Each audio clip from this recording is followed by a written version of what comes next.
Hi అండి. ఈరోజు Sunday అనగా ఫండే. ఈరోజు ఎపిసోడ్ చేద్దామంటే ఎంత డల్గానే ఉంది. అంత హైలైట్గా చెప్పుకునేంత విశేషాలైతే ఏం లేదు. ఒకటి మాత్రం ఇమ్మాన్యుయల్కి తనుజకి ఒక డిస్కషన్ జరిగింది. ఆ డిస్కషన్ ప్రొలాంగ్ చేసేసి నాగార్జున గారు మళ్ళీ సార్ట్అవుట్ చేద్దామని చెప్పేసి ఏదో చేయాలి ప్రయత్నం చేస్తున్నాడు.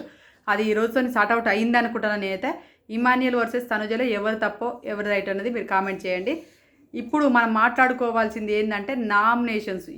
ఎవరు చేసిర్రు, నామినేషన్లలో ఫుల్ ఫైర్ ఉన్నటువంటి నామినేషన్స్ పెట్టిండు. ఆ నామినేషన్స్ ప్రాసెస్ ఏంది, ఎవరెవరికి మధ్య గొడవ అయింది, అసలు నామినేషన్స్ అనేది ఎవరి చేతులతో జరుగుతాయి నామినేషన్స్ అనేది, దాని గురించి మాట్లాడుకుందాం. మాట్లాడుకోబోయే ముందు నా ఛానల్ ఎవరైతే ఫస్ట్ టైం చూస్తున్నారో ప్లీజ్ దయచేసి సబ్స్క్రైబ్ చేసుకోండి, లైకులు చేయండి. మీరు లైకులు చేస్తే నాకు కూడా ఉత్సాహం వస్తుంది. ఇంకా కొన్ని వీడియోలు చేయాలన్న ఆలోచనతో చేస్తుంటాను, మరిన్ని అప్డేట్స్ మీకు అందిస్తుంటాను. ఇప్పుడు నామినేషన్స్ గురించి మాట్లాడుకుందాం. నామినేషన్స్ ఏంటంటే కుండ నామినేషన్స్. ప్రతి సీజన్లో కుండ నామినేషన్స్ అనగానే వాళ్ళకు పూనకాలు లోడింగ్ లాగా, పూనకాలు వచ్చినట్టుగా కర్ర పట్టుకొని ఇక తోపుల్లాగా వచ్చేసి నామినేషన్స్లలో కుండను బలగొడుతుంటారు. అప్పుడు ఒకసారి నామినేషన్స్ ఉంది కదా, శోభశెట్టి నామినేషన్స్ ఫుల్ గొడవైనాయి కదా, ఆ నామినేషన్సే అవే జరుగుతున్నాయి. అంటే రేపు జరిగేది అదే, మనం అదే చూడబోతున్నాం. ఈ నామినేషన్స్ ప్రాసెస్ అంతా కూడా మళ్ళీ తనుజ చుట్టే. మీరేమనంటే మళ్ళీ తనుజ పేరు తీసుకొస్తున్నా అంటారు. తనుజ చుట్టే నామినేషన్స్ జరుగుతున్నాయి. తనుజ లేనిదే నామినేషన్స్ లేవు అన్నట్టుగా తనుజ చుట్టే నామినేషన్స్ జరుగుతున్నాయి. గుడ్ ఆర్ బ్యాడ్, తనుజ అనేది ఒక ప్రాసెస్లో జరిగిపోతూనే ఉంది షో మొత్తంలో కూడా. ఏంటంటే తనుజకు కొన్ని నామినేషన్స్ స్లిప్పులు ఇస్తాడు బిగ్ బాస్.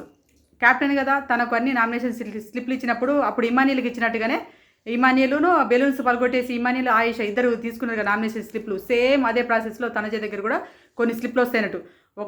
అలా రెండు నామినేషన్లు, ఒక నామినేషన్లు, 3 నామినేషన్లు, ఇలా స్లిప్లు ఉంటాయి అన్నట్టు. మొత్తం హౌజ్లో ఉన్నది 9 మంది.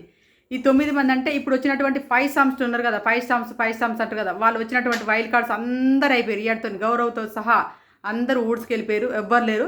ఇప్పుడు వైల్డ్ కార్డుకి వచ్చినటువంటి దివ్య తప్ప మిగతా వాళ్ళందరూ వెళ్ళిపోయినట్టే. దివ్య ఏంటంటే వైల్డ్ కార్డుకి వచ్చింది కాబట్టి దివ్య ఉండిపోయింది. భరణి గారు బయటికి వెళ్ళేసి వచ్చిండు, భరణి గారు కూడా ఉన్నట్టే వైల్డ్ కార్డుగా. మళ్ళీ ఇప్పుడు భరణి గారు దివ్య తప్ప మిగతా వాళ్ళంతా పాత కంటెస్టెంట్సే. 10 వారాల నుంచి వెళ్ళి ఒకరికొకరు బాండింగ్లు ఉన్నాయి.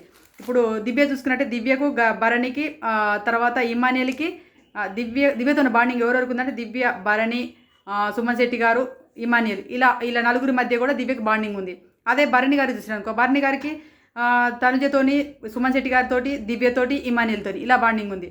సంజన గారు చూసినానుకో, సంజన గారికి వచ్చేసి ఎవరితో బాండింగ్ ఉంది, ఓన్లీ ఇమానియల్తోనే బాండింగ్ ఉంది. ఇమానియల్ చూసినట్లయితే ఇమానియల్కు రీతు చౌదరి బాండింగ్గా ఉంది, సంజన గారు బాండింగ్ ఉంది. ఇప్పుడు మరి నిన్న మన అత్తుకోలేదు, మరి విడిపోయారంట. ఈరోజే డిస్కషన్ జరిగింది లైవ్ మన ఎపిసోడ్లో. తనుజకి ఇమానియల్కి 2-3 వారాల నుంచి సరిగ్గా మాటలు అని చెప్పేసి అనుకుంటారు కదా, మళ్ళీ అత్తుకుంటారో తెలియదు. ఒకవేళ ఇమానియల్ కూడా తనుజతో బాండింగ్ ఉంది అనుకుందాం. తనుజ ఆల్రెడీ క్యాప్టెన్ కాబట్టి తను నామినేషన్లోకి రాదు. నెక్స్ట్ వచ్చేసి ఇంకెవరున్నారు, సుమన్ శెట్టి గారికి ఎవరితో బాండింగ్ ఉంది, ఇక్కడ భరణి గారు దివ్యతోని, ఇమానియల్తోని, అందరితో క్లోజ్గా ఉన్నారు. ఇలా అందరు ఇది ఇప్పుడు ఎవరు కళ్యాణ్ ఉన్నాడు, కళ్యాణ్కి ఎవరితోని బాండింగ్ ఉంది, తనుజతో బాండింగ్ ఉంది, తర్వాత రీతుతో బాండింగ్ ఉంది, ఇమానియల్తో బాండింగ్ ఉంది. రీతుకు వచ్చేసి ఎవరితో బాండింగ్ ఉంది, రీతుకు హౌస్లో ఉన్నదంటే ఏకైక ఫ్రెండ్ ఎవరంటే మన డెమన్ పవన్, ఇటు పక్క ఇమానియల్. ఇక ఈ డెమన్ పవన్కి వచ్చేసి ఇక రీతు, ఇమానియల్ ఇలా ఎక్కువ పర్సంటేజ్గా రీతు ఫ్రెండ్ అన్నట్టు. ఇలా అంత ఫ్రెండ్షిప్ల మధ్యనే రేపు నామినేషన్ చూడబోతున్నాం. పాత కంటెస్టెంట్స్ వస్తారు నామినేషన్లోకి, పాత ఫ్రెండ్షిప్ల మధ్యనే నామినేషన్ చూడబోతున్నాం. ఈ నామినేషన్ స్లిప్లన్నీ తనుజ చేతిలో ఉంటుంది. ఎవరికి ఎన్ని స్లిప్లు ఇవ్వాలి, ఎవరు ఎంతమందిని నామినేషన్ చేసుకుంటారు అనేది తనుజనే డిసైడ్ చేయాల్సి ఉంటుంది అన్నట్టు. ఇది నామినేషన్ జరగబోతుంది. ఇద్దరు కుండలు బద్దలు కొట్టేసి నామినేషన్ చేసే ప్రాసెస్ అన్నట్టు. ఇలా హైప్ వస్తుంది. బోలో ఉన్నాడు కదా, బోలో అంటే ఎవరు హీరో అని చెప్పేసి అన్నట్టుగా అలాంటి నామినేషన్సే ఈ సీజన్లో మళ్ళీ పెట్టిండు. ఇది ఫైర్ ఉంటుంది కాబట్టికే పెట్టిండు. ఈ సీజన్లో మరి ఎవరు ఎలా చేసుకుంటారు అనేది చూద్దాము. ఫస్ట్ వచ్చేసి నామినేషన్ స్లిప్లలో ఫస్ట్ స్లిప్ ఇమానియల్కి ఇచ్చింది. ఇమానియల్కి 2 నామినేషన్లు చేయమని చెప్పేసి స్లిప్ ఇచ్చింది తనుజ. ఆ 2 నామినేషన్లలో ఇప్పుడు ఇరుక్కున్నటువంటి బంధాలలో ఎవరిని ఎక్కువ నామినేషన్ చేస్తున్నాడంటే ఇమానియల్. నాకు తెలిసి ఈ సీజన్లో ఇప్పుడు 10 వారాల నుంచి చూసినా కూడా ఇమానియల్ ఇద్దరినే నామినేషన్ చేసినట్టుంది. ఒక్కసారి వచ్చేసి తనుజని చేసిండు, తనుజ నామినేషన్లకి ఇమానియల్ చేస్తే రాలేదు. ఆ రోజు ఏది బొమ్మల టెడ్డీ బేర్ టాస్క్లో ఇమానియల్ తనుజని చేసిండు కానీ రాలేదు నామినేషన్లకి. తనుజను దివ్య చేస్తే నామినేషన్లోకి వచ్చింది. కానీ ఒకసారి మాస్క్ మ్యాన్ హరీష్ని చేసిండు, తర్వాత భరణి గారిని చేసిండు. ఇద్దరే నామినేషన్లోకి వచ్చారు ఇమానియల్. అప్పుడు ఏమైనా సూపర్ పాయింట్, తోపు లాంటి పాయింట్లు పెట్టిండంటే అంత తోపు లాంటి పాయింట్లు అయితే ఎక్కడ ఇమానియల్ పెట్టినట్టు కనపడలేదు. మళ్ళీ ఇప్పుడు చూద్దాము. ఎవరిని నామినేషన్ చేస్తున్నంటే ఇమానియల్ వచ్చేసి భరణి గారిని నామినేషన్ చేస్తున్నాడు. భరణి గారికి భరణి గారు నామినేషన్ చేసేసిండు. అతనికి ఎలాంటి పాయింట్స్ పెడతాడో చూద్దాము. ఏంటంటే మళ్ళీ నువ్వు బంధాల నుంచి ఇంకా బయటపడలేదన్నా, బంధాల మధ్యన కొట్టుమిట్లాడుతున్నావు, ఇంకా నువ్వు అల్లరి ఎక్కబోయినామంటాడో ఏమంటాడో చూద్దాం. ఇమానియల్ పాయింట్స్ ఎంత బాగుంటే కరెక్ట్ ఉన్నాయో చూద్దాం. నెక్స్ట్ వచ్చేసి రీతు చౌదరిని చేసిండు. రెండో నామినేషన్ రీతు చౌదరిని చేసిండు ఇమానియల్. రీతు చౌదరికి మరి నిన్న మొన్న తను ఏంది టాస్క్ ఆడలే కదా, టాస్క్లో ఉత్తనే కూర్చుంది హాయిగా. యువరాణిగా ఒక పదవి ఇస్తే ఆ పదవిలో అక్కడనే ఎక్కడేసిన గొంగలు అక్కడేలాగా ఆడనే కూర్చుంది. కాబట్టి ఇమానియల్ ఆ పాయింట్ రీజన్ నవ్వు కూడా కూర్చుంది కదా, ఏది కత్తి పెట్టేసి కెప్టెన్ అయ్యే టాస్క్లో వచ్చేసి ఎమ్మటి అవుట్ కాగా వచ్చి ఇమానియల్ పక్కన కూర్చొని అరే ఈ సీజన్ ఈ రోజు ఏంద్రా, ఈ వారంలో మొత్తం ఎక్కడ గేమ్ ఆడలేదురా అయ్యా నవ్వింది.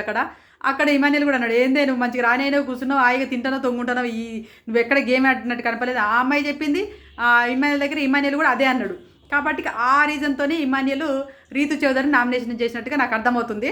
నెక్స్ట్ వచ్చేసి డెమాన్ పవన్కి వచ్చేసి 2 స్లిప్పులు ఇచ్చింది. డెమాన్ పవన్ కూడా ఇద్దరు నామినేషన్ చేసిండు, 2 కుండలు పలుకొట్టిండు. ఒకటి రీతు చౌదరి కుండ, మీరు అందరు షాక్ అయిపోవచ్చు, రీతు చౌదరి కుండ, తర్వాత కళ్యాణ్ కుండ, 2 కుండలు పలుకొట్టిండు. కళ్యాణ్కి వచ్చేసి ఇప్పుడు జస్ట్ ఇంతకుముందే మనం విన్న ఎపిసోడ్లో ఏంటిదంటే నాకు బెడ్ టాస్క్లో నాకు సపోర్ట్ చేస్తా అని చెప్పేసి తోసేసిండు సార్ అని చెప్పేసి మిర్చి తినిపించిండు.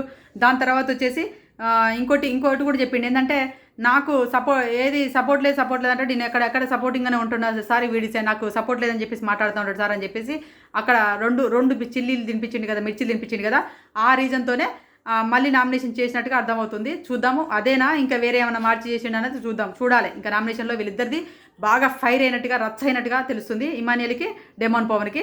నెక్స్ట్ రీతు చౌదరిని చేయడం అనేది మనం షాకింగ్గానే చూడబోతున్నాం. షాకింగ్ నామినేషన్, ఈయనకు బెడ్స్ కొడుతుంది ఎవరం, ఈమె ఎమోషనల్ అవుతుంది కదా, రీతు చౌదరి నామినేషన్ చేసినాక ఎమోషనల్ కంటెంట్ బాగా వస్తుంది. ప్లస్ ఈ ఎవరంలో బెడ్స్ కొడుతుందా లేకపోతే మన డెమాన్కి పాజిటివ్ ఆర్ నెగిటివ్ ఏదో ఒకటి అయితే జరుగుతుంది రీతు వల్ల. నెక్స్ట్ కళ్యాణ్ వచ్చేసి 2 నామినేషన్లు చేసిండు. కళ్యాణ్ కూడా 2 నామినేషన్లు స్లిప్ ఇచ్చింది. తనుజ 2 నామినేషన్లు చేసిండు. కళ్యాణ్ వచ్చేసి 1 డెమాన్ని 2 దివ్యం చేసిండు. దివ్యం చేయడానికి రీజన్ ఉంది, ఎందుకంటే లాస్ట్ టైం ఇప్పుడు ఇందాకనే చిల్లి తినిపించిండు, నాకు సపోర్ట్ చేస్తానది ట్రైన్ టాస్క్లో నేను చెప్పిన అంటే మాట మీద నిలబడతానది మాట ఇచ్చింది, తప్పుకుంది సార్ అని చెప్పేసి అన్నాడు. కాబట్టి ఆ రీజన్తోనే నామినేషన్ చేసినట్టుగా అర్థమవుతుంది. నెక్స్ట్ డెమాన్ అయితే ఏ రీజన్లు పెట్టి చేసిండో దానికి ఆపోజిట్గా అంటే మళ్ళీ టిట్ పట్ అట్లాక మళ్ళీ డెమాన్ను నామినేషన్ చేసినట్టుగా అర్థమవుతుంది.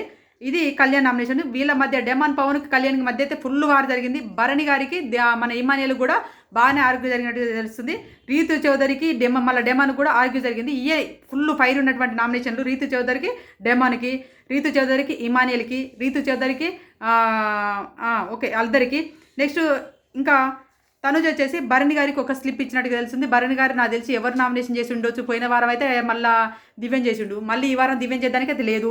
ఒకవేళ తనుజ చేద్దామంటే మిర్చి తినిపించిండు, తనుజ చేద్దామంటేనేమో తనుజ క్యాప్టెను, మరి ఎవరికి చేసి ఉండొచ్చో మీరు కామెంట్ చేయండి. నాకైతే ఇంకా వరకు అయితే అప్డేట్ రాలేదు. నెక్స్ట్ వచ్చేసి రీతు వచ్చేసి కూడా 2 నామినేషన్ చేసేసింది. రీతు వచ్చేసి ఒకటి కళ్యాణ్ నామినేషన్ చేసేసింది, 2 వచ్చేసి ఇమానియల్ నామినేషన్ చేసినట్టుగా రీతు తెలుస్తుంది. అది నిజమా అబద్ధమా తెలియదు, నాకు వచ్చిన అప్డేట్ వరకు అయితే ఆ రీతుది కరెక్ట్ కన్ఫర్మేషన్ లేదు, వాళ్ళిద్దరు నామినేషన్ చేసినట్టు తెలుస్తుంది. దివ్యకు వచ్చేసి ఒకటే నామినేషన్ స్లిప్ ఇచ్చారట. ఆ దివ్య ఎవరు నామినేషన్ చేసి ఉండొచ్చో మీరే గెస్ చేసి రాయండి, కామెంట్ చేయండి. నాకు తెలిసి భరణి గారిని చేసి ఉంటుందేమో అని అనుకుంటారు. పోయినసారి నువ్వు నన్ను చిల్లి రీజన్తో నన్ను నామినేషన్ చేసినావు, మళ్ళీ ఈసారి నువ్వు పోయిరా అని చెప్పేసి అన్నదో, లేకపోతే నన్ను ఎత్తుకోలేదు అందుకే నేను నామినేషన్ చేస్తున్నా అని చెప్పేసి చేసిందా అన్నది మీరే కామెంట్ చేయండి. నెక్స్ట్ సుమన్ గారికి తెలుసు కదా, సంజన నామినేషన్ చేస్తాడు. సంజన వచ్చేసి సుమన్ గారిని చేస్తుంది. ఇక్కడ ఎవరిని కూడా ఇక్కడ రీజన్లో పెడడానికి సంజన గారికి లేదు, సుమన్ గారికి లేదు, ఒకరినొకరు టిట్ పట్ అట్లాగా ఇచ్చుకుంటారని నేను అనుకుంటున్నాను. ఇది నామినేషన్లు. ఈ నామినేషన్లలో మాత్రము మనం ఎక్కువగా ఫైర్ ఉండే నామినేషన్ చూడబోయే వాళ్ళంటే కళ్యాణ్ది, డెమాన్ది, ఇమానియల్ది, రీతు, భరణి గారిది.